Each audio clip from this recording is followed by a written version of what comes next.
Во многих странах мира были проведены протесты против нарушения человеческих прав в Восточном Туркестане.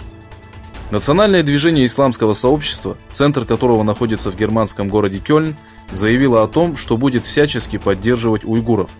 Руководитель сообщества Кемаль Эргюн принял участие в митинге, организованном в городе Дюссельдорф. В то же время австралийский филиал сообщества организовал митинг в поддержку Восточного Туркестана перед китайским консульством в Мельбурне. Стало известно, что детей, находящихся в лагерях особого режима в Восточном Туркестане, подвергают строгой дисциплине. Дети, которым позволено общаться с родителями раз в месяц и только посредством видеосвязи, переживают тяжелое эмоциональное напряжение. По сообщениям газеты «Новая Азия», дети, чей возраст колеблется от 1 до 6 лет, обязаны разговаривать на китайском, потреблять свинину, носить одежду, предписанную коммунистической партией, и жить согласно ее установкам.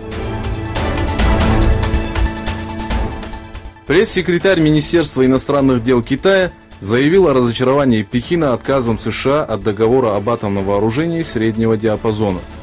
Гин Шуан призвал Россию и США решить конфликтные вопросы с помощью диалога. США отправит гуманитарную помощь в Венесуэлу. Министр иностранных дел США поддержал слова Болтона, выступившего за оказание помощи Хуану Гуаидо. Во время встречи с иммигрантами из Венесуэлы в Майами помощник президента США Майк Пенс заявил, что настало время покончить с Мадуро.